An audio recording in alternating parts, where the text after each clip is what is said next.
Welcome back to Breakfast Television, and oh man, are we excited. Toronto Raptors heading to the NBA Finals for the first time in franchise history, and someone who's covered them extensively through the downs and ups is Sportsnet's basketball insider and analyst, Michael Grange. Good morning, Michael.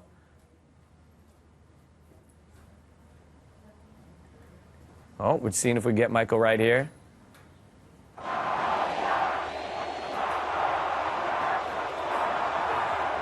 Okay, I think we lost Michael for a minute now, but we will get back to him in just a second. But you're seeing visuals right now of Jurassic Park and, of course, the streets of Toronto.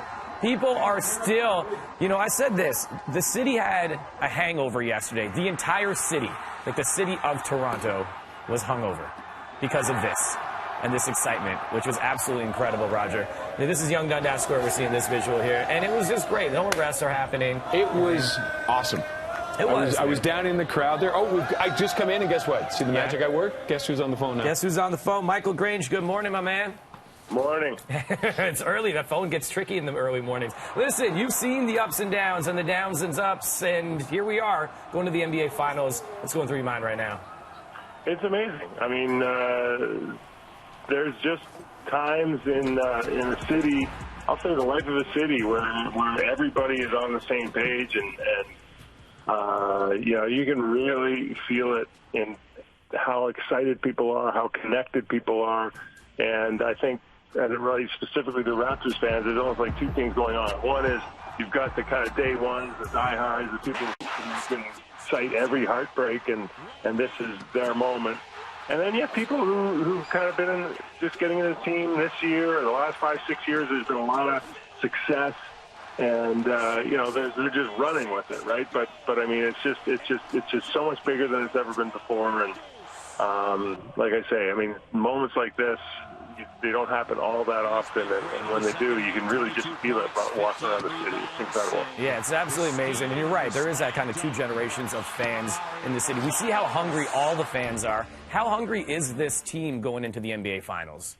They're very hungry, Devo. I mean, this group is it's kind of a new team together, right? Because they've added players over the course of the season and then in the off season. But when you look at some of the key elements of this team, Kyle Lowry, 13 years, Marc Gasol, 12 years.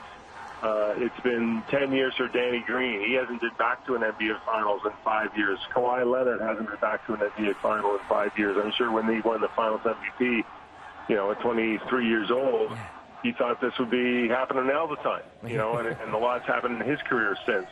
So it's a Serge Ibaka, 10 years, 7 years since he's been to an NBA Final. So it's a veteran team that understands and appreciates how hard it is to get to this level, and what a gift it is, and what an opportunity it is.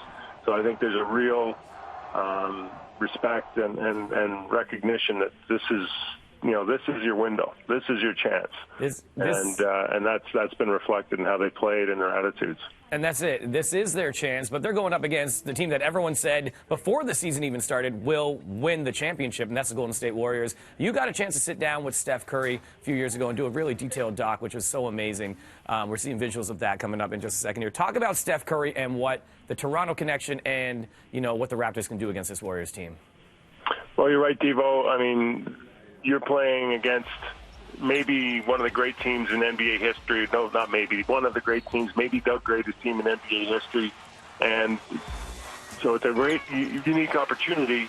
And as you relate to Steph Curry, there is a real connection. I mean, his father, Del Curry, was on those first great Raptors teams, the Vince Carter teams, the ones that almost beat Philly, Game 7, 2001, everyone can remember.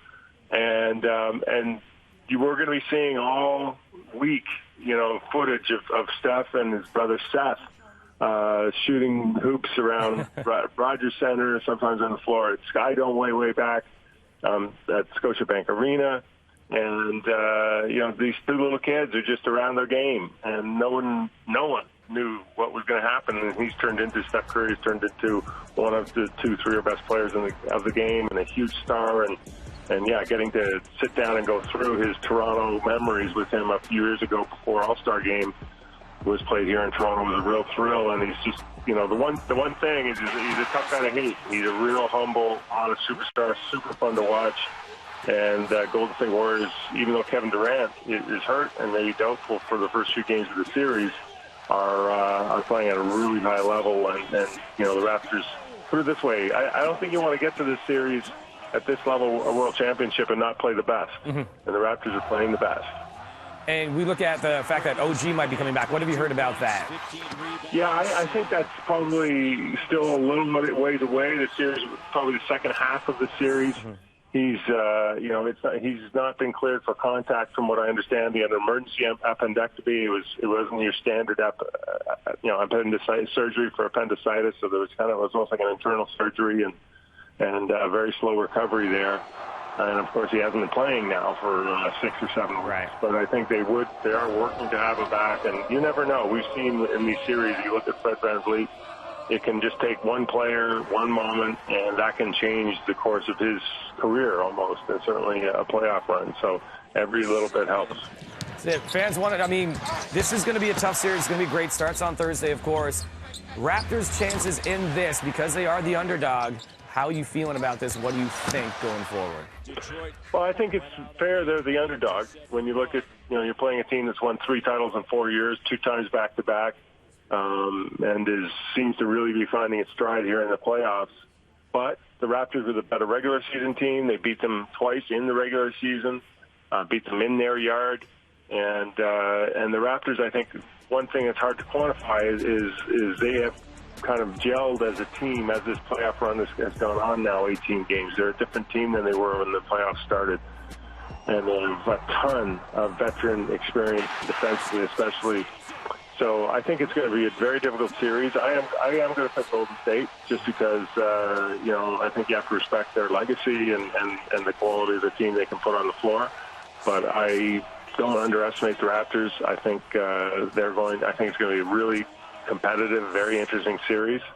And as we saw, when they were down 2-0 against the Bucks, it's not a group of basketball players you can count out. That's it. They're battle-tested, of course. Michael Grange, thank you so much. You can follow him on Twitter at that same handle, Michael Grange. We appreciate it, and looking forward to all the coverage starting on Thursday for the NBA Finals, man.